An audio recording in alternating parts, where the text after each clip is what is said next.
Hi, I'm Claire Tompkins, the Clutter Coach, and this is the Organize Your Life podcast.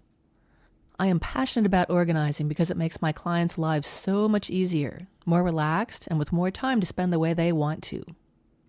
In every podcast in the show, I'll lay out a simple organizing concept, and I'll tell you why it's important. I'll also include an action step at the end so you can start practicing right away. My specialty is chunking down this big topic so it's not overwhelming. That's the concept for this podcast, which is based on my first book, 52 Simple Ways to Get Organized. The book is available on my website and on Amazon. I work with clients in person in the Berkeley, California area and via email and Skype, so you don't have to be local to me. Visit the Hire tab on my website or email me at claire@cluttercoach.net. If you like the show, please rate it and review it. To do that, go to my website, cluttercoach.net, and scroll down for the show notes. Each show notes post has a link to leave a review in iTunes. I would so appreciate that. Okay, on to the podcast.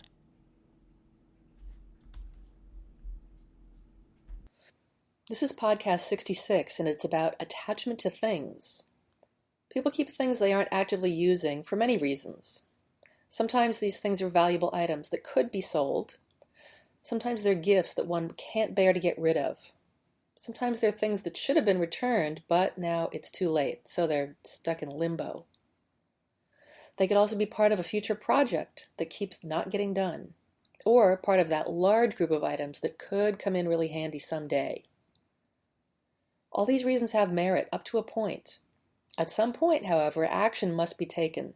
Sell that thing, re-gift it, donate it, etc. I talk a lot about how helpful improving your decision-making skill is. Part of that skill is evaluating a situation or item quickly and then acting on the decision. Speed is important because most of us have lots of decisions to make, and if we agonize over each one, they'll take that much longer to get through. The other part of speed is timeliness. The sooner you can make a decision and act on it, the less likely you'll become attached to the item, and then have a much harder time getting rid of it. The longer something sticks around, the more you have invested in it.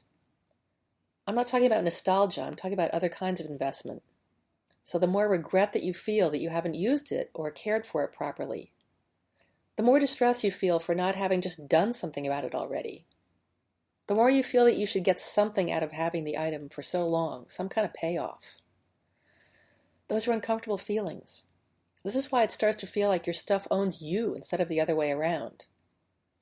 Of course, the best way to avoid these feelings is not to keep stuff around that you don't actively use or need. It's always a good policy to be very strict about what you allow into your home.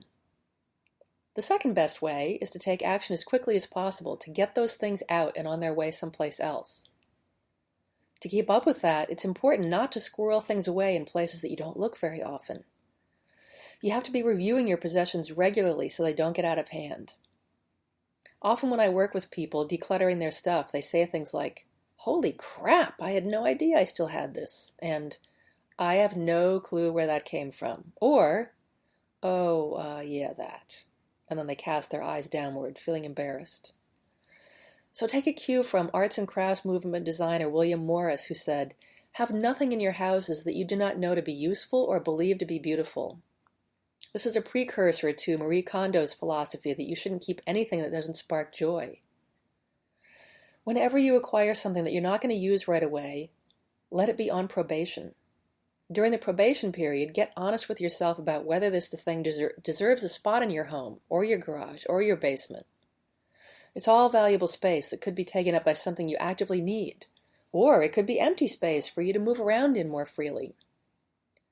Once the excitement and novelty of getting something wears off, it can be more easy to be realistic about whether you're going to keep it or not. Something that had quite a sheen on it because it was free or a great deal seems less of a good deal when you have to find a spot for it.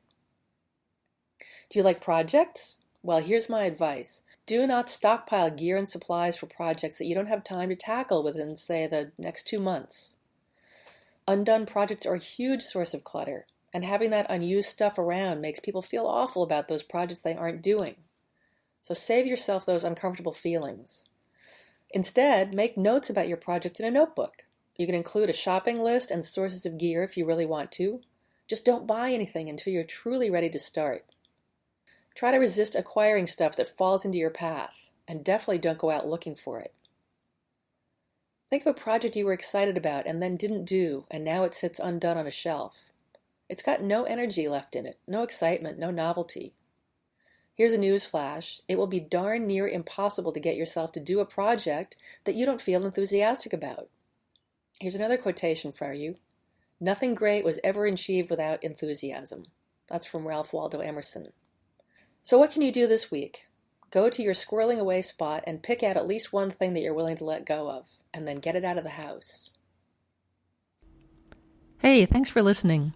I'm Claire Tompkins, the Clutter Coach. If you like the show, I'd love it if you leave a rating and review in iTunes.